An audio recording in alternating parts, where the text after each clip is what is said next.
Dobry dzień, moi bratelia. Dnes uvažujeme 19 rokoj.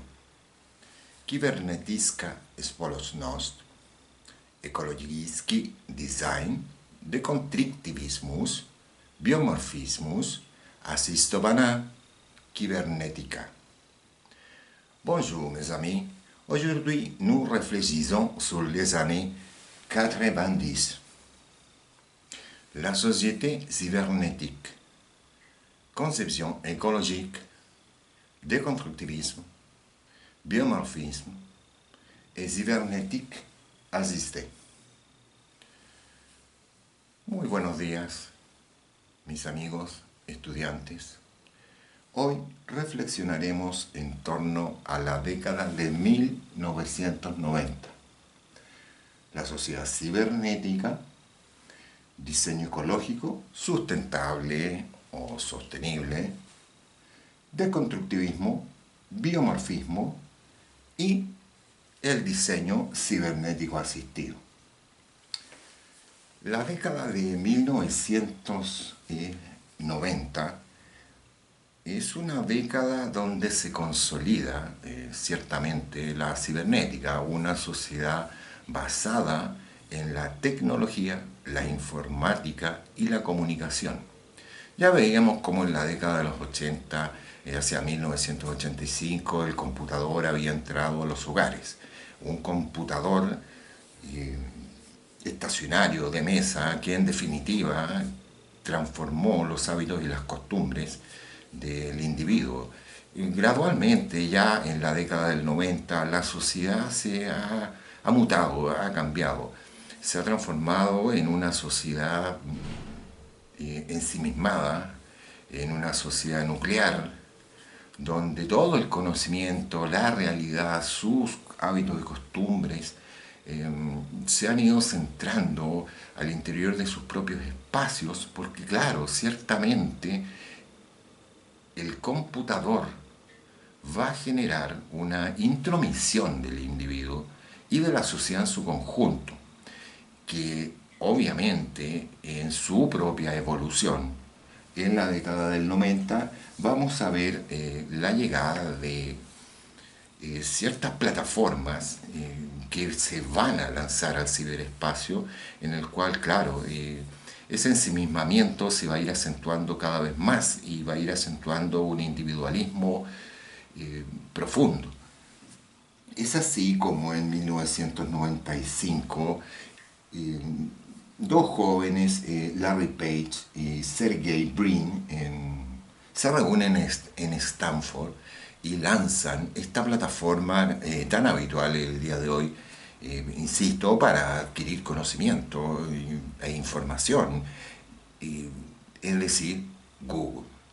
Con Google como plataforma primaria y otras tantas que van a ir surgiendo, claro, va a comenzar a sufrir este fenómeno de globalización. La globalización donde mediante el ciberespacio y mediante estas plataformas como Google y mediante una comunicación en base a estos códigos binarios, claro, vamos a tener una interrelación y una comunicación directa entre los distintos continentes. Y eso en definitiva va a ir produciendo un conocimiento inmediato del sinnúmero de contingencias, eventos, sucesos, insisto, contingencias propias de época, ya que cada década tiene su conjunto de eventos que en definitiva lo van transformando.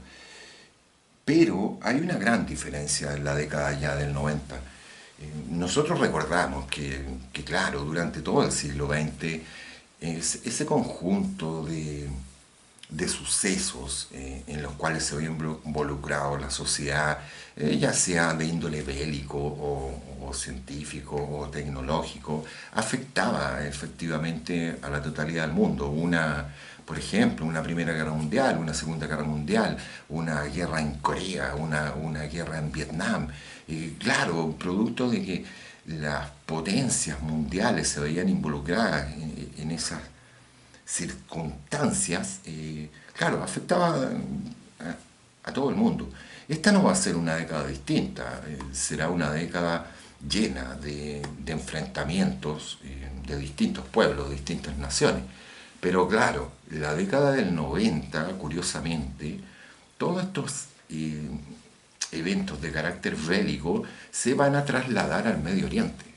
Y cuando se trasladan al Medio Oriente y al mismo tiempo nosotros como sociedad tenemos y vivimos efectivamente gracias a estas plataformas del ciberespacio, el conocimiento de esa guerra, el ser humano se comenzó a insensibilizar, eh, a insensibilizar ciertamente. Una muerte pasó a ser algo cotidiano, una guerra pasó a ser algo cotidiano. Y claro, es una guerra, qué tristeza, qué pena. Pero claro, es una guerra que está en Medio Oriente, que nosotros estamos viendo en forma televisada, mediante los medios de masa, o simplemente la estamos viendo como una noticia en tiempo real, en tiempo directo, a través de nuestros ordenadores y nuestros computadores. Entonces, claro, no es una noticia que te llegue por efectos directos del ser humano, sino que está en este espacio ingrávido, intangible. Entonces, claro, no generó en definitiva una insensibilización. Entonces, como digo, no es que no quiera mostrarle estos sucesos que ocurrieron, como lo hice en décadas anteriores, sino que simplemente no es el foco de atención de el individuo común, que simplemente lo visualiza, lo, lo conoce mediante las redes virtuales y que no le afecta en lo más mínimo. No, obviamente no para todos, pero en su gran generalidad la sociedad perdió el interés en estas circunstancias que le había afectado durante tanto tiempo. Porque claro, después podrán leer en mayor detalle. Yo dentro de la información yo les coloco ciertos eventos de relevancia, como lo fueron efectivamente, por ejemplo, la guerra del Golfo o la guerra de Bosnia o el enfrentamiento sufrido en Yugoslavia. Claro, se centró en Medio Oriente y se centró en los países de Europa del Este, o la relevancia y importancia que va a tener como en 1991 la Unión Soviética cae y se transforma en Rusia, en una Rusia democrática. Eso trae implicancias en toda la región, porque, por ejemplo, en países como Ucrania, incluso República Checa, hasta ese momento, un país eminentemente nacionalsocialista, dividido internamente, se transforma en República Checa y Eslovaquia, dos países, una Yugoslavia que también se subdivide en seis países con distintos planteamientos políticos y que viven una crisis interna y una guerra interna. Bosnia, insisto, la guerra en Bosnia, así como hay un decreto o firman Rusia y Estados Unidos por aquí se los puse, efectivamente, que, insisto, grandes eventos que van a ir, como decía, me olvidé el término, la palabra, perdón, efectivamente, el desarme nuclear. El desarme nuclear. Cierto, ¿no? La verdad es que fue importante para el mundo entero, pero sin embargo, como digo, para la sociedad en su conjunto, este conjunto de sucesos de época no van a traer grandes repercusiones porque la sociedad ya estaba centrada en la problemática del ciberespacio, de la tecnología, de la computación y de sus transformaciones. Al mismo tiempo, claro, la tecnología iba avanzando rápidamente, gradualmente. Un CD es reemplazado, un cassette de cinta es reemplazado por un CD.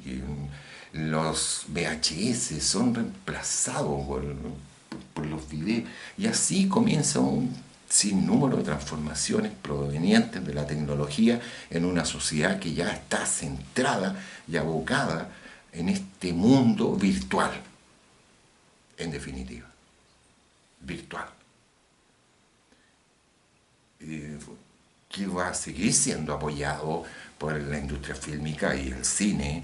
Es así como, claro, Matrix de 1999, que pudiera ser una película de ciencia ficción de intrascendencia, claro, ya está dando cuenta de estas obsesiones de la sociedad en función de alcanzar un conocimiento y una tecnología mediante la robótica y el computador para plantear Matrix, un mundo virtual donde el ser humano está conectado a una máquina y que vive una realidad, ficción. Y claro, vemos un Keanu Reeves que se desprende de esta máquina y lucha por liberar a la raza humana, pero él es prácticamente un superhombre. Entonces, claro, ya está el tema, ya está el tema de la inteligencia artificial y nuevamente el ser humano en función de potenciarse mediante esta alta tecnología, una alta tecnología que vamos a ver hacia finales de la década del 90, como nuevamente intentamos generar una simbiosis con la máquina y llegaremos ya en un 2003-2004 con un sinnúmero de películas como Inteligencia Artificial, Yo Robot con Will Smith, protagonizando un policía que es prácticamente un Robocop, un cyborg. Claro que producto de un accidente le reemplazan un sinnúmero de partes humanas y él tiene una pugna con estos robots que están tomando poder en una sociedad. Y como les digo, llegarán una saga bastante grande donde la problemática central es esta simbiosis entre la alta tecnología computacional y el ser humano. Por otro lado, la ciencia y la investigación científica van a llegar a alcanzar a través, algunos recordarán esta mítica, la oveja Dolly. La oveja Dolly es fundamental, ya que esta oveja nacida, o más que nacida, clonada de una célula madre, en ese 5 de julio de 1996, en el laboratorio en Edimburgo, gracias a estos científicos, Ian Wilmut y Keith Campbell,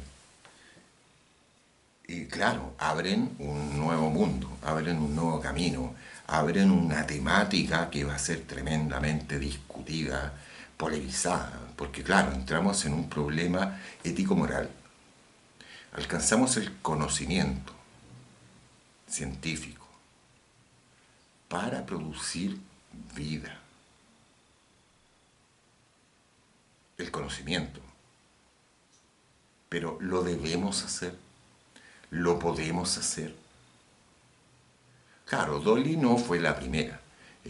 Sabemos que efectivamente esta es una investigación que viene desde antes, pero efectivamente ese 5 de julio, con la aparición de Dolly, marca realmente la apertura para que comience un desarrollo tremendamente grande con relación a este conocimiento de la creación de la vida mediante la clonación, lo cual trae implicancias médicas importantísimas. Ya veremos prontamente un 2000 en un naciente siglo XXI en el cual el ser humano alcanza el conocimiento del genoma humano, la estructura a un nivel genético, molecular, de la conformación del ser humano. Nosotros podemos generar hoy en día un corazón, y no artificial, un corazón clonado de una célula madre, un riñón, un hígado. Se acabarían las enfermedades. El ser humano sería eterno. ¿Estamos en el conocimiento? Sí. ¿Lo podemos hacer? Ahí está la discusión.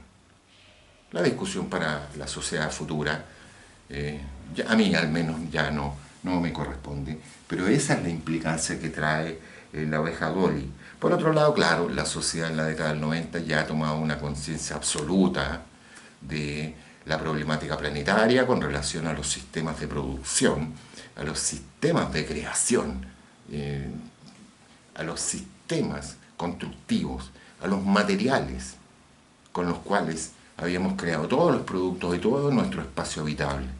Entonces, claro, la sociedad en esta conciencia de la ecología, del ecosistema, de la alimentación, claro, obviamente se centra en el joven, un joven que ya se ha posicionado a un nivel científico-tecnológico, a un nivel computacional y con una conciencia ecologista. Pero como sociedad, no como movimiento parcial, es una sociedad. Entonces, claro, va a venir una nueva propuesta, un nuevo lenguaje, que se irá manifestando en estos distintos estilos que estamos mencionando en esta zona, y vamos a empezar a vivir, claro, un deconstructivismo, vale decir, una reconfiguración de los códigos visuales con los cuales se expresa el diseño y la arquitectura. El edificio se transforma, la casa se transforma, la puerta se transforma, la ventana se transforma. Cada objeto va a adoptar una morfología lingüística distinta a lo que fue el constructivismo de la modernidad y de la posmodernidad. Entonces aquí yo, anticipándome a la temática que profundizaremos inmediatamente, he colocado una edificación de Daniel Libeskind, un arquitecto que en Alemania produce este conjunto de departamentos y donde ya podemos visualizar una alteración con relación a la morfología de la ventana y la configuración de la volumetría en su totalidad. Un deconstructivismo que ciertamente es trasladado al diseño industrial, donde podemos obtener ya una morfología más bien biomórfica, que es una segunda instancia que revisaremos, biomórfica, que se refiere a una morfología biológica, de Zaha Hadid, uno de los tantos diseños que va a realizar esta arquitecta iraquí británica. Y conjuntamente vean como ella misma, aquí he colocado un segundo diseño de una mesa de Zaha Hadid también, que ya pertenece, ustedes comprenderán, a un proceso evolutivo, ya se hace una cibernética asistida, va a decir una propuesta donde los sistemas proyectuales van a ser asistidos mediante el ordenador, un ordenador que va a trabajar en base a un software diseñado para la aeronáutica espacial, un software denominado Katia. Con Katia, claro, vienen nuevas propuestas asistidas porque asisten al ser humano, generando verdaderas grillas, mallas estructurales, una nueva ingeniería que va a producir estos objetos de características biomórficas, vale decir, características orgánicas tecnológicas al mismo tiempo. Un software que va a ir ganando terreno y va a propiciar las morfologías de las nuevas edificaciones, de la nueva arquitectura, y es así como en esta zona yo le he colocado una propuesta para la fundación de Louis Vuitton, eh, desarrollada por un arquitecto que fue uno de los iniciadores de la cibernética, ciertamente, Frank Owen Gehry, donde, claro, vemos una morfología de una fundación, donde el biomorfismo, vale decir, esta morfología biológica, es la que se presenta en forma magnificente con esta estructura, con nuevos materiales, en base a una malla reticular, fragmentaria, irregular, translúcida, en este caso particular, presentándonos un nuevo mundo, una nueva visión. Pero claro, uno de los diseños que va a tener mucha preponderancia en la década será el diseño ecológico, que recibe otros nombres, como diseño sustentable o diseño sostenible, que va a ser muy particularizado como desarrollo de la arquitectura.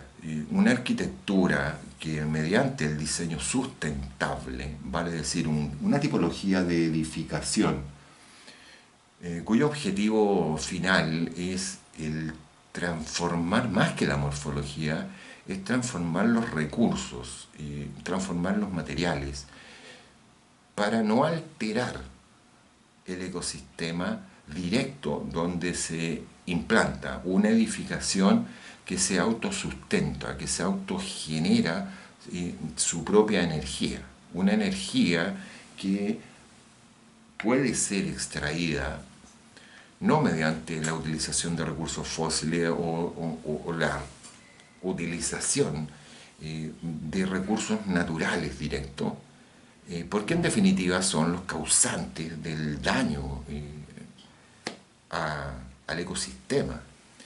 Una edificación que al mismo tiempo se va a plantear reconstituirse en el pulmón verde de las ciudades.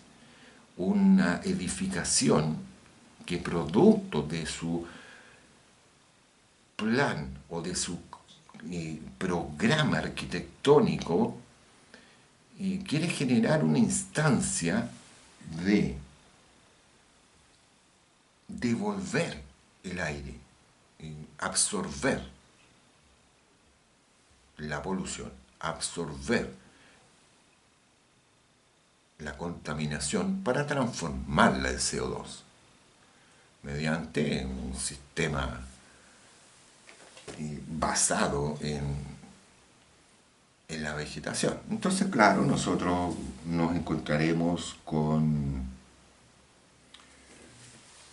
por ejemplo, con un arquitecto italiano, con Stefano Gueri, por ejemplo, que construye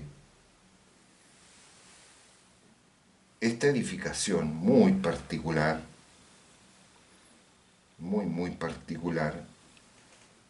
Allí se los he anotado. Es curiosamente, en la capital de Albania. Se les ha dicho en muchísimas oportunidades que el señor Gueri, la verdad es que hace edificaciones para los árboles. Claro,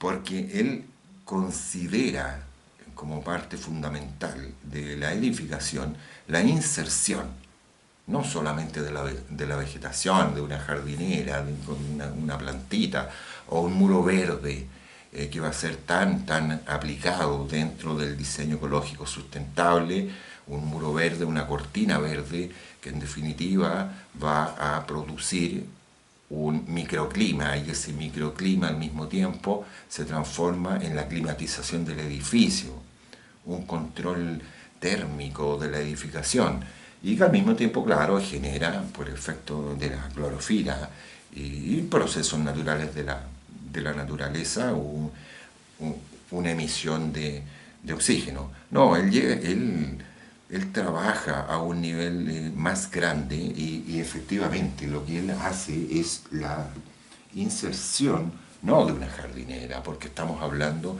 de un árbol que ha tenido que ser levantado mediante un sistema de pluma por sus grandes dimensiones hacia, no una terraza, sino un espacio creado para la contención de no solamente del árbol, sino de un sistema de riego eh, para su evacuación, en grandes dimensiones. Eso es lo que quiero finalmente decir. Entonces, claro, es una edificación ecologista que genera efectivamente su propio ecosistema, su propia generación de aire, su propia climatización, donde el arquitecto ha considerado la naturaleza como parte integral de la edificación. En segundo lugar, he colocado en esta zona la propuesta de un arquitecto belga desarrollado en Taipei, donde podemos ver una variable morfológica en el edificio en esta propuesta más bien de carácter helicoidal, donde se va produciendo un desplazamiento del volumen, pero ese desplazamiento no es un capricho morfológico del arquitecto, es que simple y llanamente él está considerando los vientos, está considerando la iluminación para poder generar una edificación que produzca, mediante el control eólico, la vida de la vegetación, y por eso es su maximización orgánica, producto de un ecosistema viable para el desarrollo de la vida del elemento orgánico. Entonces, claro, las morfologías ustedes pueden ver que van modificándose, van cambiando. Repito, no solamente para no generar una alteración, como lo había hecho el urbanismo anteriormente, una destrucción finalmente de Taipei en este caso, pero una destrucción a un nivel global. Entonces, claro, el diseño sustentable va a ir integrando gradualmente una nueva propuesta en la cual intenta utilizar los recursos naturales, pero en favor de la naturaleza. Utiliza la fuerza eólica, va a utilizar la energía producida por el sol al mismo tiempo, con la implementación, ya se los mencionaré en esta propuesta que se va a desarrollar en esta verdadera isla denominada Water Nest. Un Water Nest de otro diseñador, arquitecto italiano, Giacomo Sema, en el cual, como les digo, este conjunto de viviendas unifamiliares bajo un concepto de bote, de bote flotante, claro, para no alterar el terreno natural y poder implantarse o posicionarse en el agua con una base en una estructura de aluminio, trabajando el resto de la estructura en base a los materiales nobles como es la madera, pero la madera local. Y sin dañar o talar, sino las maderas excedentes de la zona, con los cuales al mismo tiempo va a equipar el interior llevando a una propuesta de mobiliario. Un arquitecto que se preocupa en forma integral del espacio habitable y de la propuesta al mismo tiempo del diseñador de mobiliario, un diseñador industrial, pero insisto, mediante la utilización básicamente de los materiales de la zona, de la geografía, para incluso no incurrir en transportes ni aéreos ni terrestres, que en definitiva también son los causantes directos de una alteración medioambiental. Pero apuntándolo a lo fundamental, eh, la aplicación de una energía lograda mediante las placas fotovoltaicas que captan la energía solar y mediante un transformador y un acumulador generan la energía suficiente para mantener los artefactos y la iluminación interior trabajando. Una propuesta fotovoltaica que eventualmente en su correcta aplicación puede generar energía suficiente para una ciudad completa.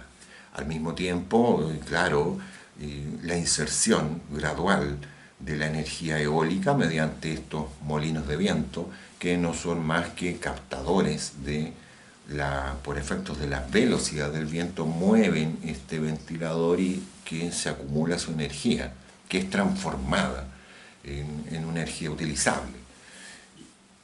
La captación de las aguas lluvias para generar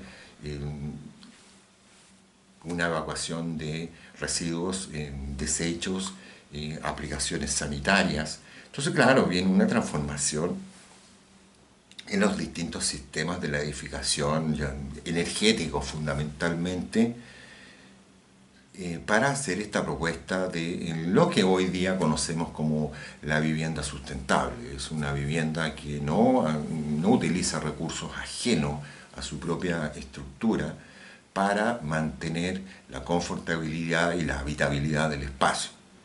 Entonces, claro, es la inserción de las energías naturales mediante sistemas de captación energética, llámese eólica, solar o terrestre. La Tierra también genera una energía que nosotros podemos solventar y manejar mediante estos sistemas de acumuladores.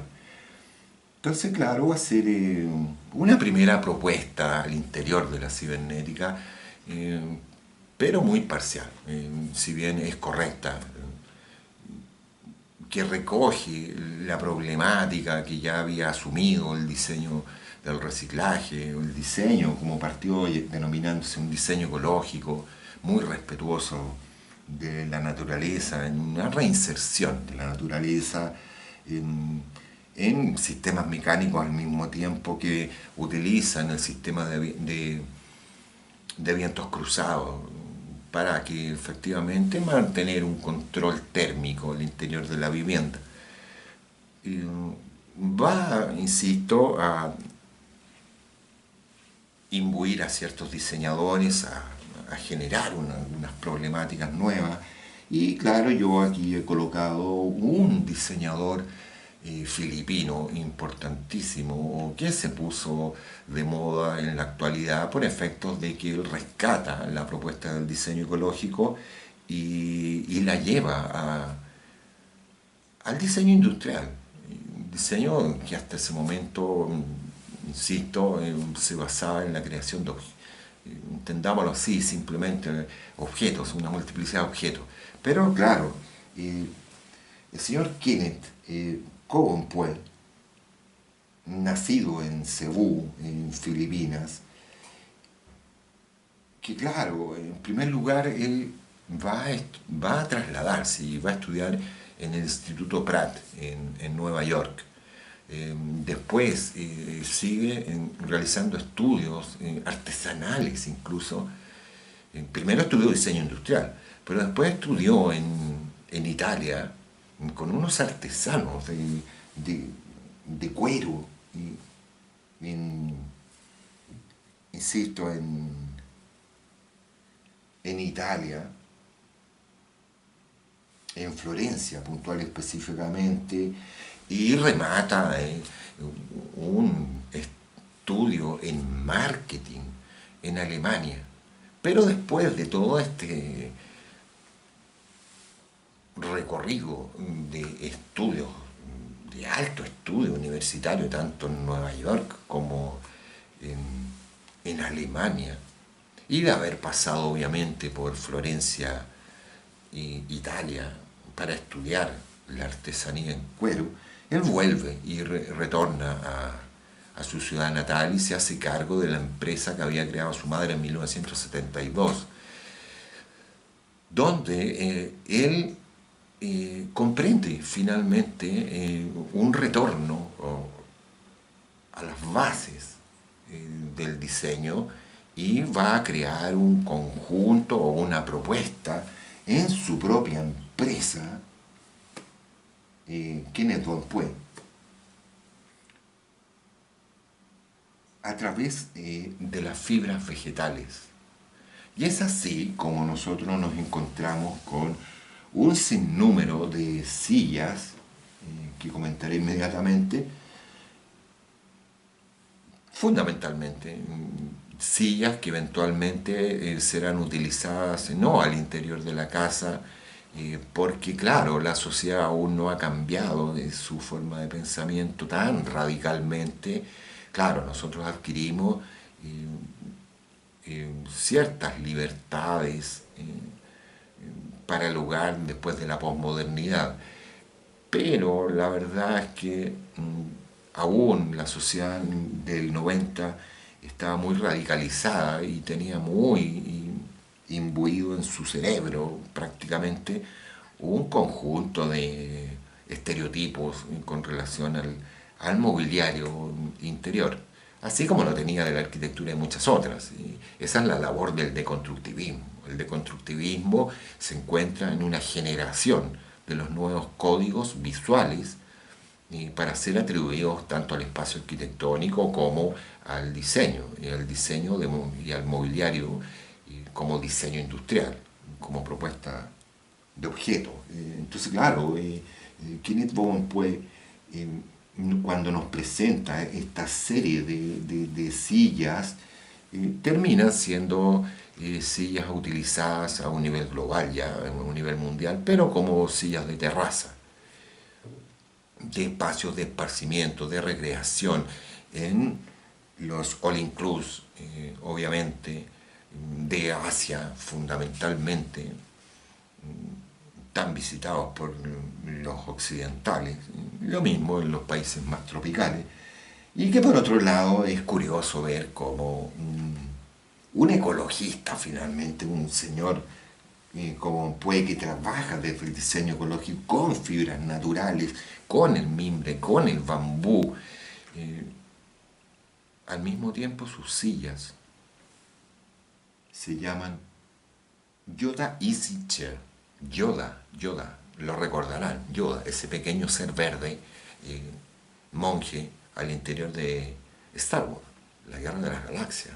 Claro, un señor en sí no solamente estudió en Nueva York, está influenciado por efectivamente toda esa década de los finales de los 70 y 80, donde la tecnología mediante el cine, las series de televisión y los juegos llegados desde Japón, muy cercano a su país de origen, Filipinas, crearon un imaginario. Entonces, es curioso, es anecdótico, pero es digno de señalar cómo incluso él genera toda una serie de mobiliario en honor a Yoda. La silla Yoda, el sofá Yoda, que se llama Yoda Sofa Sectional Center, así como la silla Sasa Side Chair, que finalmente es la replicación de una estructura de la hoja, de una hoja de palma, finalmente. Una silla que seguramente para el mercado chileno también no es tan extraña, sí en su totalidad, pero no en la utilización del material en sí. Recuerden que en Chile hay una alta, o hubo una alta producción artesanal en base al mimbre, en Chimbarongo, por ejemplo, y que no es la artesanía netamente nacionalista de Chile. Hay muchísimos países en el mundo que producto de una geografía y que producto de que en su flora y fauna existe el mimbre, lo desarrollaron como parte de su artesanía. En el caso de Cobonpue, claro, es el material que él vivió en su infancia, cuando él se acercaba simplemente al río y veía la flora del lugar. Entonces, claro, él vuelve y trabaja a partir de este material, pero lo renueva desde el punto de vista morfológico. Volviendo a lo que les mencionaba antes, claro, Chile, por ejemplo, o Eslovaquia, su artesanía está basada en el mimbre. Así les podría mencionar otros países donde también se produce. Claro, a veces nosotros olvidamos, así como Cobonpue o nosotros como en nuestra nación pudiéramos pensar que nuestra artesanía es única y repetible. No es así. Lo interesante es que mediante el diseño ecológico, Kinect desarrolla esta serie de mobiliarios con una alteración hacia el concepto silla, en una nueva morfología en base a una coloración con tintes naturales. Todo lo que vemos acá, este tinte verde, este tinte negro con el cual reviste y termina su producto, es la extracción directa de una valla o de una raíz para producir una coloración netamente orgánica. Igualmente, cuando vemos la silla Bloom, para desarrollar esta silla en una estructura así, en una estructura de aluminio en este caso, él ha creado, que es lo importante y lo relevante, en esta verdadera hoja, en esta verdadera flor que sale de su base, un nuevo tejido, una industria textil, finalmente. Él, mediante, claro, la utilización de la costura en forma radial de un conjunto de fibras vegetales, genera una verdadera tela con la cual finalmente genera su silla Bloom. Y repito, insisto, en forma anecdótica, yo he colocado acá, claro, dentro de la misma línea de diseño de mobiliario en base a fibras vegetales, produce esta nave estelar imperial de combate que se vivió. Claro, si él trabaja algunos objetos en rememoranza de Star Wars. Es, insisto, prácticamente un elemento anecdótico para aquellos fanáticos de la película Star Wars y de toda la saga. Y finalmente, claro, aquí yo les puedo mostrar cómo no se remite a un objeto de pequeña envergadura. No, finalmente Kenneth Cobonpue, que va a ser un diseñador de mucha importancia a nivel mundial por su propuesta ecológica, crea un auto cuya chasis es una estructura en mimbre. Claro, es una propuesta, claro, que ya morfológicamente es interesante, pero el material con el cual genera el chasis es lo relevante. Incluso es un proyecto que no ha llegado a término aún, pero este Phoenix Roadster, que finalmente es el nombre del vehículo, hasta el momento no se le ha encontrado, no han definido sus creadores, porque no trabaja solo, obviamente, trabaja junto a Albrecht Bicknell, que finalmente su planteamiento es crear un vehículo amigable con el medio ambiente, utilizando los materiales naturales, y es el primero del mundo. Es el primero del mundo. que mide 1,50 m, tiene una distancia de 1,53 m, podríamos decir que, claro, está dentro de la creación de los microcoches. Pero, insisto, no han llegado a la definición del sistema energético finalmente con el cual se va a desplazar este vehículo. Lo relevante, sí, y lo valorable es efectivamente es la creación de un diseño industrial automotriz que valora, considera la naturaleza en sí misma. Por eso, insisto, es una solución amigable con el medio ambiente y con el ecosistema. Es un vehículo que desde el punto de vista estructural no genera daño alguno ni impacto alguno sobre su entorno inmediato.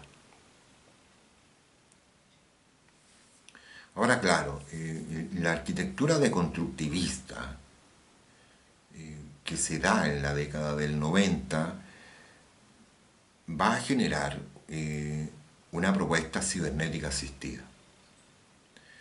Aquí yo he colocado el trabajo o el proceso evolutivo de Frank Owen Gehry, un arquitecto nacido en Toronto, Canadá, pero que, claro, se traslada y se licencia como arquitecto en Estados Unidos, en la Universidad del Sur en el sur de California.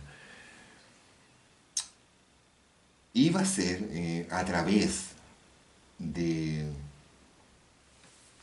Dancing House, en 1996, creado en la República Checa, en Praga, capital, puntual específicamente, donde inicia este proceso cibernético. Hay que, claro, recordar que Gehry, el señor Owen Gehry, había nacido ya como arquitecto y tenía propuestas netamente pop design, lúdica. Pero cuando inicia o crea en definitiva en ese año 96 Dancing House, abre una puerta para sí mismo al interior de una propuesta netamente cibernética. Insisto, lo que hace es una recodificación de los códigos lingüísticos del edificio. Ya no es un mero juego, no es una mera visualidad evasiva o efímera o intrascendente o engañosa como lo pudiera haber sido el diseño del pop design o sus trabajos dentro del pop design. Dancing House, vemos esta pareja finalmente porque esa es la interpretación y la lógica que tiene. Tenemos a una pareja danzando, el cilindro con su esfera en la zona superior es el hombre y esta forma suave, transparente en base a los paños de vidrio, curvilínea, es la mujer, es la feminidad, es la ingravidez. Entonces, claro, es la relación de la pareja en esta danza, en una edificación que finalmente es una academia de música, que claro, tiene un restaurante en la zona superior, ahí junto al río Zlata, en Praga. Y da inicio, como les digo, es bastante genial el edificio, cuando tú lo observas, una edificación rodeada por una arquitectura neoclásica total y absolutamente barroca, pero que él genera una transición entre la edificación lateral y mediante las líneas que son verdaderos sobrerrelieves sobre la superficie, esas líneas tan rectilíneas de la arquitectura tradicionalista se transforman en curvas. Porque el deconstructivismo básicamente se va a fundamentar en los fluidos. Si bien va a tener distintas fuentes temáticas o distintos referentes, porque sí, influenciados al mismo tiempo por esta nueva concepción biológica, ecológica de la naturaleza, los arquitectos y los diseñadores comienzan a generar referencialismos directos. Por un lado tenemos el estado, en el fondo van a ser los estados de la materia, el estado sólido, sólido, inerte, incluso llegando a entenderse como los minerales. Tenemos el estado líquido, que va a ser uno de los fundamentales, y por eso viene todo el fenómeno de los puros, no la reutilización de los puros cortinas, sino una reformulación de la utilización del paño de vidrio o los materiales que van a llegar, que van a ser más eficientes incluso. Pero tenemos, insisto, los minerales, tenemos los líquidos, tenemos el estado gaseoso, y por eso viene una potenciación del vacío y una acentuación de los minimalismos al interior y de los estados plasmáticos al mismo tiempo. Entonces los cuatro estados de la materia son los referentes de la cibernética y que van a ir encontrando en distintos arquitectos una variabilidad de propuestas. En Frank Owen Gehry, él se basa en el movimiento. Entonces, repito, él parte su nueva mirada arquitectónica con Dancing House, pero rápidamente nosotros nos vamos a encontrar que entre 1992 al 2003, porque claro, son de gran envergadura las obras, él va a desarrollar el Museo Guggenheim en Bilbao, en España. Y cuando ya aparece el Museo Guggenheim en Bilbao, esta propuesta en base a unos aceros cromados, unas placas de acero sobre una estructura que ya nos cuestiona, genera una propuesta nueva. ¿Cómo lo logró Frank Owen Gehry? Porque trabaja desde la cibernética asistida. Él es uno de los primeros arquitectos en utilizar un software, CATIA, desarrollado, lo vuelvo a repetir, para la industria aeroespacial. Alta tecnología, que permite el desarrollo de una morfología mediante una malla de acero algorítmica paramétrica. Y mediante este software, vale decir, con esta asistencia del ordenador, logra crear la ingeniería pertinente para aplicar incluso materiales del pasado de una nueva forma. Y él obtiene el Museo Guggenheim, que es esta sumatoria en cierta medida caótica, fragmentaria, de las superficies, pero son superficies ondulantes, vale decir que traducen el fluido en sus irregularidades y frecuencias de alternancia. Un museo Guggenheim que causó un impacto a nivel mundial y revolucionó las escuelas de arquitectura y los arquitectos mismos. De ahí, desde entonces, ha comenzado a proliferar en cada una de las capitales, principalmente de Europa y fundamentalmente en los países de Asia, la presencia de una propuesta equivalente. Y claro, desde ese momento, claro, va a aparecer, por ejemplo, un Herzog de Meuron, un Ren Koolhaas, un Colin Fournier, y alguien que va a ser muy, muy importante para la arquitectura contemporánea, un Zaha Hadid, y tantos otros, que ya les mencionaré algunos. Pero así como tienen el Museo Guggenheim en Bilbao, al mismo tiempo, y ustedes verán que tanto el Walt Disney Concert Hall en Los Ángeles, California, esta edificación, el Museo Guggenheim y al mismo tiempo las bodegas Marqués de Riscal en España, poseen una morfología o una propuesta lingüística equivalente. Son edificaciones que, si tú lo ves desde el punto de vista de la forma o de la línea o de la texturización o la materialización de la propuesta misma, son equivalentes, son prácticamente el mismo. El arquitecto desarrolla una línea de diseño particular e independiente. Insisto, Frank Owen Gehry es el fluido del movimiento, es el fluido de la placa de acero, pulida, refractaria, porque claro, ya lo vimos anteriormente tanto con la biónica como anteriormente con el high-tech, el cromo, los metales, los azules metalizados, son los que se jerarquizan sobre la pieza como elemento cromático y se establecen en definitiva como la gama cromática cibernética. Interiormente, el objeto no plantea una diferenciación entre el exterior y el interior. El interior al mismo tiempo es fragmentario y se presenta mediante las prolongaciones o las extensiones de las bóvedas, de las lucarnas, de los muros. No hay diferenciación. Cada uno de los componentes del edificio alcanza una armonía total y absoluta en una repetición lingüística fragmentaria, obtenida, insisto, a través de una deconstrucción de los códigos que se habían mantenido hasta ese momento en la arquitectura. Igualmente, cuando nosotros observamos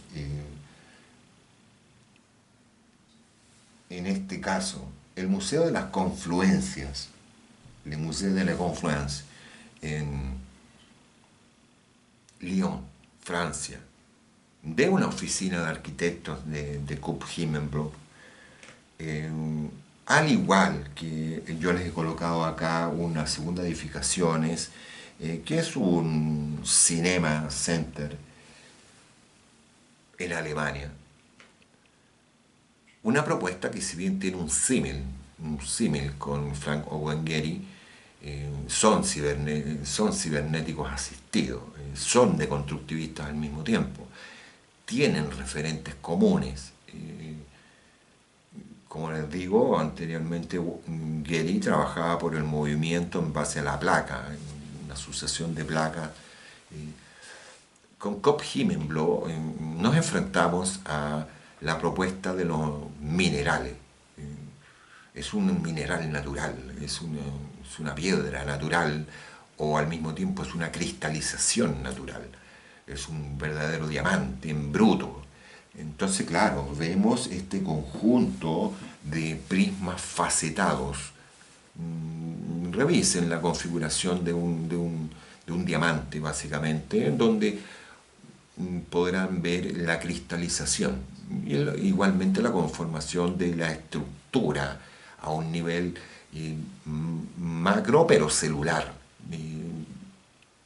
de la partícula de estas estructuras, y se podrán dar cuenta que se basan en una conformación de una facetación, de un prisma facetado. Y eso es lo que el Museo de las Confluencias, que se ubican en Lyon, en la confluencia del Ródano y otro río que, insisto, convergen en esa zona, se ha posesionado este museo. Es un museo de historia natural. Y claro, es una edificación que sale, crece como la verdadera estructura pétrea y cristalizada propia del terreno.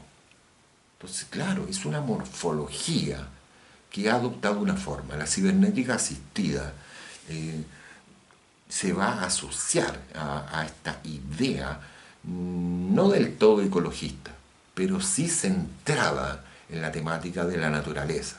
Y es por eso que se sustenta en los estados de la materia. Pero claro, si nosotros lo entendemos, claro, hay una aplicación tecnológica fundamentalmente, nuevas formas de enfrentamiento en la proyectación o en la materialización, ingeniería de alto nivel, pero finalmente la cibernética asistiva no va a alcanzar la meta de generar o propiciar un sistema netamente ecológico. Eso va a tener que llegar con la biogenética en la década siguiente. Pero aquí hay un acercamiento desde el punto de vista de las transformaciones de la forma, las transformaciones de la propuesta. Hay una recodificación finalmente que permite potenciar y generar una conciencia en base a la naturaleza. Y eso es el museo finalmente como propuesta arquitectónica, tanto exteriormente como internamente. Internamente lo pueden ver en esta zona como en esta zona, donde claro vemos una estructura en base a un replanteamiento de la utilización de los aceros. Y finalmente esta edificación mantiene una observancia con los materiales tradicionalistas, pero colocados de otra forma gracias a la asistencia de la ingeniería propia del software CATIA. Si no, un ingeniero, y me disculparán los ingenieros, eh, ponemos en duda cierta de que nosotros pudiéramos realmente comprender la problemática estructural de un edificio que se ha posicionado total y absolutamente eh, irrepetible. Irrepetible. ¿A qué me refiero con irrepetible? No existe un punto igual al otro. Aquí no hay jerarquía. Hay una eliminación de las jerarquías en el edificio. Cada aspecto, cada punto del edificio es un elemento común, es un elemento irrepetible e independiente. Es lo mismo que va a ocurrir con el diseño industrial, con el objeto, un objeto que va a ser una equivalencia arquitectónica.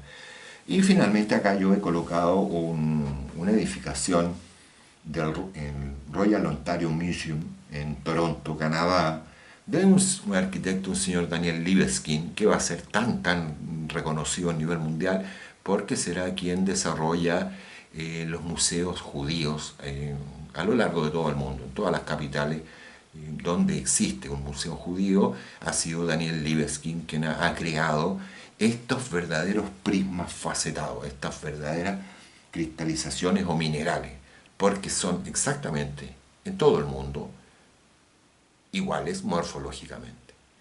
Tenemos esta sucesión, esta superposición de estos prismas que se van intercalando con grandes aberturas, grandes vanos o líneas que se van entrecruzando para generar las ventilaciones y las ventanas en sí mismas. Claro, tiene todo un planteamiento simbólico, este trazado lineal o este entrecruzamiento producido por los mismos prismas.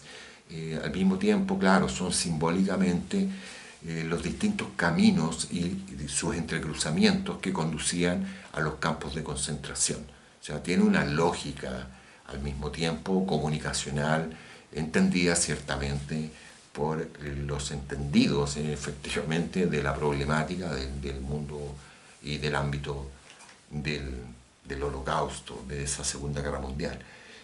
Entonces, claro, se va definiendo un conjunto de características propias del constructivismo y de la cibernética asistida, que es la ilogicidad aparente. El edificio aparenta ser ilógico, siendo que es, desde el punto de vista de la ingeniería y de la morfología arquitectónica, totalmente lógico, si no sería imposible su realización.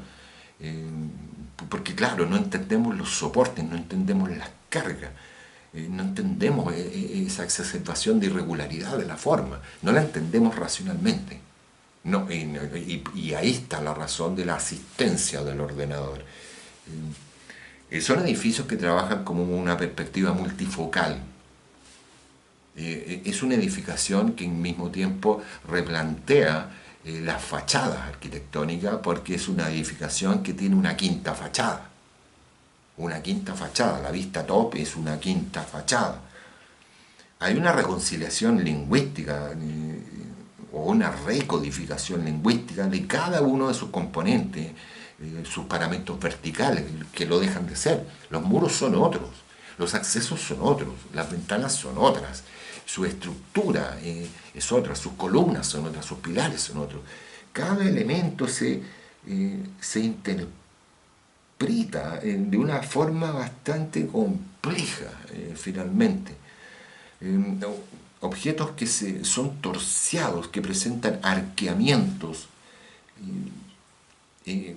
con movimientos helicoidales, que trabajan, insisto, a partir de mallas y retículas de acero para enfatizar precisamente eso antinatural que pudiera configurar estas nuevas formas. Edificaciones que van integrando en forma gradual y cada vez con mayor frecuencia las lucarnas, vale decir las entradas de luz. ¿Por qué? Porque el muro y los cielos, las techumbres, se reconfiguran y con eso las lucarnas van ganando en creación de un mejoramiento en los sistemas mecánicos de aireación interna de la edificación y de la climatización al mismo tiempo de la edificación, y ganando obviamente en una estética otra. Básicamente trabajan en función de los ángulos agudos en su mayoría, creados como una concepción espacial novedosa. Una característica importante, y lo vuelvo a repetir, es la inexistencia de una configuración en base a fachadas tradicionalistas. ¿Qué quiero decir? Una edificación o un objeto presenta básicamente cuatro vistas hacia su espectador, pero estas morfologías de la cibernética asistida mínimo tienen 5 posicionamientos o vistas, mínimo. Donde tú te posiciones vas a tener una forma nueva frente a tus ojos. De igual forma, va a existir otra propuesta de estilo denominada biomorfismo. Si bien el biomorfismo, la palabra misma lo está diciendo, obedece a morfologías biológicas. Aquí yo quiero acentuarle la comprensión del término. Como estamos ya dentro de la cibernética, esa observancia biológica es a un nivel celular, a un nivel de la vida de escala y proporción celular. Es por eso que, claro, en gran medida el biomorfismo se acerca mucho a las morfologías referencialistas de lo que pudiera ser eventualmente un caracol, una babosa, que son microorganismos dentro de la escala de los elementos orgánicos, me refiero. Un biomorfismo que trabaja tanto a un nivel macro y microcelular, pero, insisto, dentro de una escala de referencialismo dentro de estos organismos, que al mismo tiempo se sustentan en el trabajo del fluido. Son formas que presentan una línea suave y calma en base a los fluidos de los líquidos, ya sea agua o el metal fundido. Estamos hablando, insisto, de los líquidos. Y esa es la presencia en términos de la línea que posee morfológicamente cada uno de los objetos, ya sea tanto arquitectónicos como del diseño industrial, que veremos a través de Mark Newson. Mark Newson va a ser un revolucionario del diseño industrial y del diseño del mobiliario. Eventualmente incluso llega a diseñar yates, hoteles, yates, sí, embarcaciones, hoteles. Pero claro, obviamente va a generar una tremenda innovación mediante el mobiliario. Entonces, inicialmente, lo que él desarrolla y que le costó bastante, desde 1985 a 1990, que es cuando él concreta su propuesta de un Lockheed Launch. Esta reposadera que la trabajó en base a unas placas de aluminio en su taller. Él es un diseñador industrial australiano, pero reside en Londres. Después él incluso se traslada y estudia en Japón en primera instancia, y eventualmente él en 1991 incluso realiza unos estudios en París donde él va a crear su primera empresa o compañía de relojes, iPod, y eventualmente, repito, regresa y se radica en Londres, donde crea su empresa Magnus, donde nosotros vamos a obtener una primera mirada, insisto, revolucionaria a través de Lockheed Loans, donde él tardó muchísimo en martillar y pulir eh, placas de aluminio para esta conformación que finalmente termina a ser un objeto continuo, lineal, en base al cromo pulido, eh, que es un bioorganismo, finalmente. Un bioorganismo es un elemento que tú al verlo eh, tratas de o esperas que comience a moverse en forma natural porque lo asocias directamente con una babosa, un caracol. Claro, nosotros tratamos de darle una visualidad propia de nuestra experiencia y eso es lo que nosotros vamos a percibir finalmente. Claro, a través de altas tecnologías como es el aluminio. Él gradualmente va a trabajar con una multiplicidad de materiales. Trabaja inicialmente en forma muy artesanal, pero después se va profesionalizando ingresando producto de la fama que él va logrando, mayor tecnología y va a llegar al aluminio inyectado así, en base a un sistema de moldaje.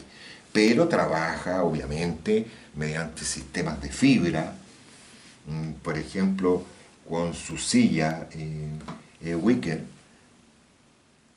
Igualmente, hay una serie planteada en 1993, tanto en silla, reposadera, sillón, los sillones y sillas orgón, que son esta secuencialidad que él produce, donde nuevamente vemos un bioorganismo que tiene su cuerpo principal, que tiene al mismo tiempo sus patitas. Claro, sí, insisto, básicamente nosotros vemos en primer lugar un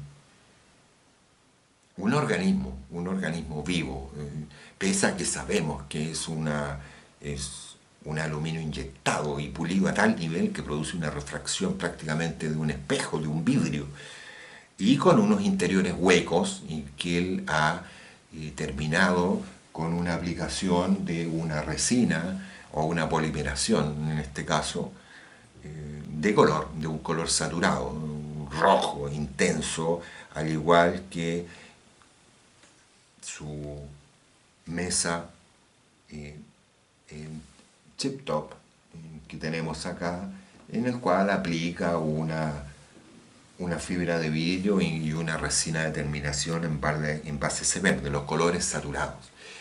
Nuevamente, yo les repito, y recuerden que la cibernética en posterioridad a la posmodernidad trabajan e insertan no solamente la recodificación del lenguaje de constructivista, integran la interpretación, la emotividad, el sentimiento, la emocionalidad, la organicidad.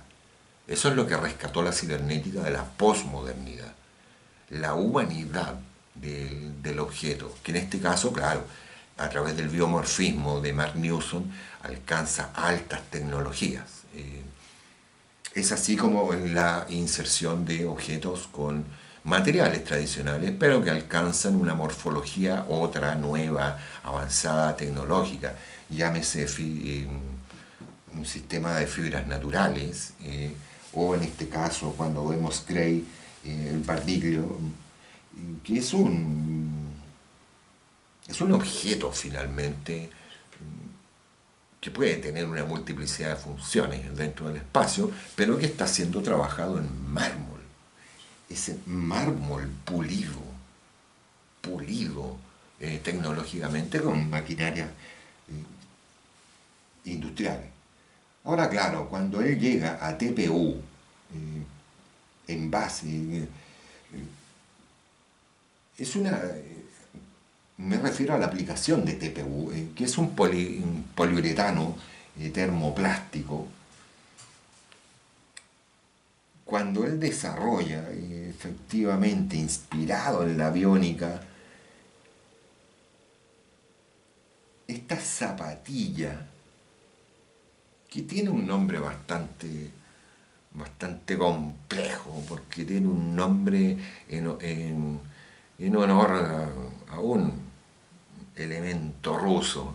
Pero lo interesante, insisto, de la zapatilla en sí, que la configura y la crea mediante la utilización de estos nuevos software que le permite la asistencia y la creación de una morfología u otra en base a una malla paramétrica, algorítmica, configurándolo en base a cuatro componentes, claro, a cuatro capas.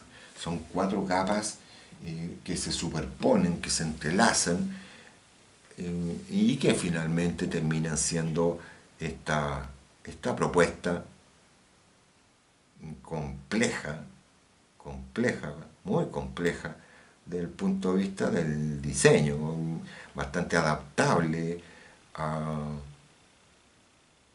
la morfología humana. Svedosca, finalmente, Svedosca, que es el nombre de la zapatilla, es el producto de las aplicaciones de las altas tecnologías del software CATIA, y que al mismo tiempo va a permitir la integración de nuevos materiales o nuevas polimeraciones. En este caso, como les digo, es TPU, es un polímero netamente termoplástico, que también tiene el biomorfismo sus implicancias arquitectónicas y fundamentales para la variabilidad de la arquitectura. Entonces, en primer lugar, aquí yo, desde la arquitectura misma, he colocado, claro, una cibernética biomórfica donde, claro, en primer lugar, nos llama profundamente la atención este Kunsthaus o Graz Art Museum, un museo que se encuentra en Graz, en una región de Austria finalmente, donde vemos esta majestuosidad de este volumen arquitectónico que en definitiva, claro, sabemos que es un museo, pero primariamente y gracias a su morfología y a su gama cromática la asociamos directamente con un organismo microcelular del mar o del río. Es una verdadera amiba, es una amiba gigantesca, pero que al mismo tiempo está cargada y llena de nuevos sistemas de iluminación, de avanzada, con aplicaciones del LED, con una cubierta en base a unas placas de cristal, que de momentos es traslúcido, en otras instancias presenta una opacidad o una luminancia azul refractante. Es un objeto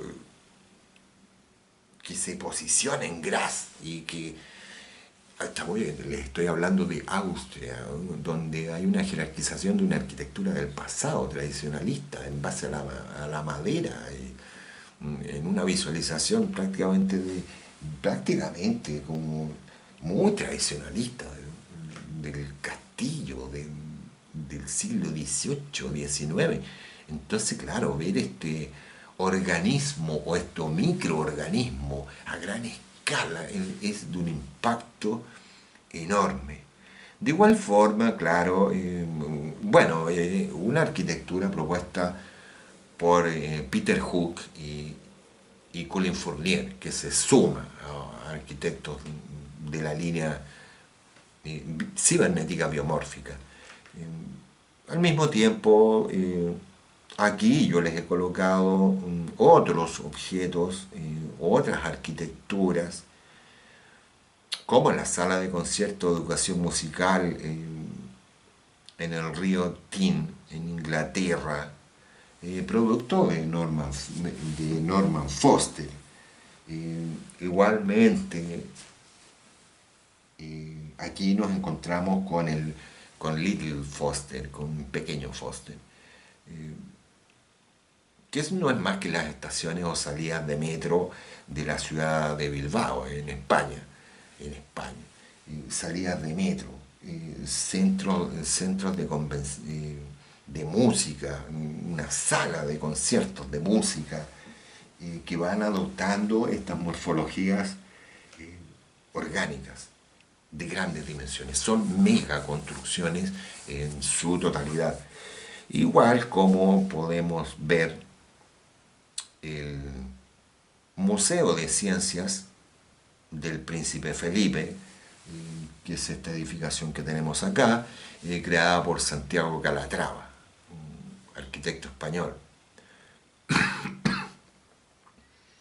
O, o el estudio Gann Architecture, que crea para el parque zoológico de Lincoln, como un pabellón de educación donde vemos estas ramificaciones que terminan y rematan en una aplicación de un ETFE, que es otra variable de las polimeraciones de alta tecnología ya utilizada en las Olimpiadas de Beijing para el Estadio Olímpico, que causó al mismo tiempo grandes revoluciones. Y una aplicación de una polimeración que tiene la resistencia del acero, pero que al mismo tiempo puede ser trabajada en forma opaca o translúcida, tiene mayor característica o capacidad de transparencia que el mismo vidrio, para generar este elemento orgánico, biomórfico al mismo tiempo, para un simple pabellón al interior de un parque de juego. De igual forma, y finalmente les he colocado aquí SEC de 1995, terminado de construir en el 97, el Auditorio Clyde, ubicado en el río Clyde, en Glasgow, en Escocia, que finalmente es un elemento morfológico que se repite mucho como propuesta biomórfica. Ustedes recordarán incluso el Opera House en Melbourne, en Australia. Son formas que, insisto, tienen una visualidad o un aspecto, en definitiva, de un gigantismo en relación a un organismo microcelular. Porque el biomorfismo, en definitiva, lo que dije anteriormente, es un hecho. Son una arquitectura que finalmente se posiciona como un elemento prácticamente artístico o una mera instalación, que trata de generar la percepción de un objeto biomórfico orgánico, un organismo vivo en medio del espacio urbano, para generar conciencia, en definitiva, conciencia de la organicidad. Ya habíamos tomado conciencia de la problemática de la alteración de los ecosistemas y de los recursos naturales. Ya el diseño sustentable se estaba haciendo cargo de generar una no alteración de los espacios y una generación de una energía autónoma para el trabajo de la edificación. Entonces, claro, el biomorfismo viene a potenciar una mirada sobre una escala a nivel microcelular y macrocelular, pero estamos hablando de las células. Y finalmente, para terminar la década del 90, se va a dar muchísimo un estilo denominado light design, el diseño luz, que va a ir encontrando distintas variables. ¿A qué me refiero? El deconstructivismo en sí, producto de las aplicaciones de los software, de los nuevos software, Katia, y eventualmente será un Rhinoceros Grasshopper, que es un plugin de rinoceros, de una visualización 3D, que trabaja, insisto, a partir de la generación paramétrica.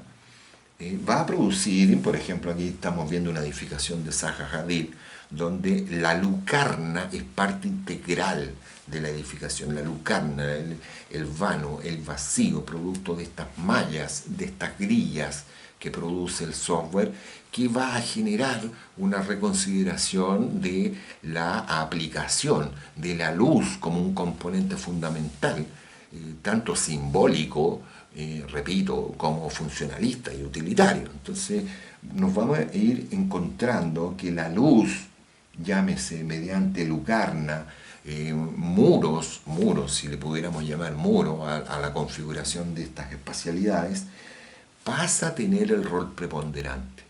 La luz es la que genera el espacio, la luz genera la emoción, la luz pudiendo ser esta natural o artificial.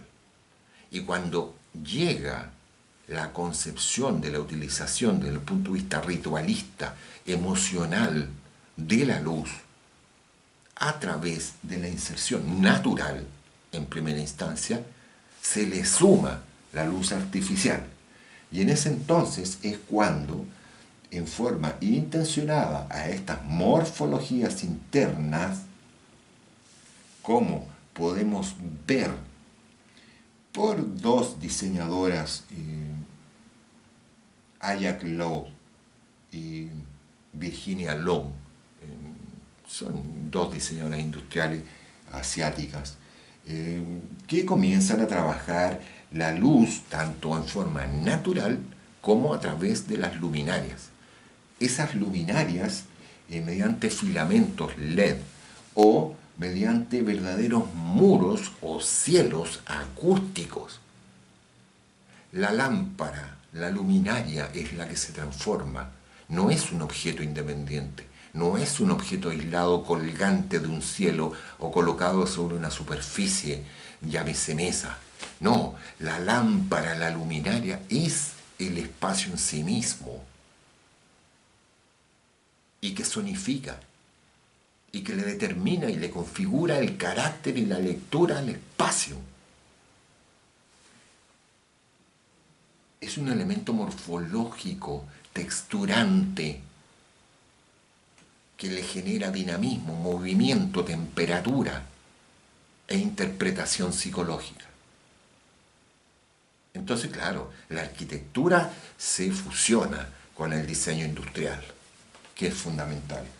Y para obtener estas propuestas de un casino, en este caso de Sacco Architect en el 2009, esta propuesta que tenemos en esta zona del Lieu Armand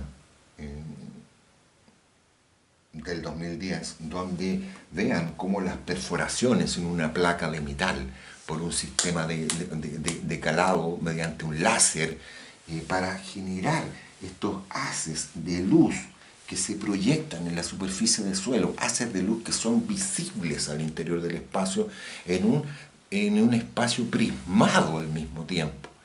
Es un espacio ritualista, ya no es la iglesia solamente el espacio ritual. El espacio público, el espacio comercial, van adoptando estas características, estas morfologías ritualistas, psicológicas, que transforman la concepción espacial, llegando incluso a generar verdaderas transformaciones únicas y exclusivas mediante la utilización de la luz, llámese por proyección, o en este caso que estamos viendo un baño de los arquitectos de Turafun en China mediante el video mapping. El mapping produce una sensación de estar inmerso, en este caso, al interior del océano, bajo el agua, o una multiplicidad de alteraciones que se generan para producir una sensación en el usuario y en el espectador.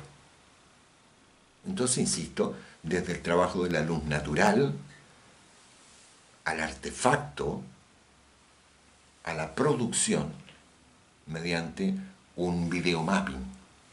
Y finalmente yo aquí les he colocado al mismo tiempo un un interiorismo de un yate producto de Zaha Hadid por una industria inglesa náutica que no solamente diseñó el yate como morfológicamente, es un interior netamente cibernético asistido, por un lado, biomórfico al mismo tiempo, minimalista al mismo tiempo, con una presencia del blanco, con inexistencia de la cabina cerrada, es un objeto que se abre al exterior para la utilización de la luz natural. Un barco que no les estoy mostrando, pero que presenta un manejo al mismo tiempo de la luz artificial, es impresionante, impresionante para transformar el objeto mediante la superficie cromada, mediante el baño de luz.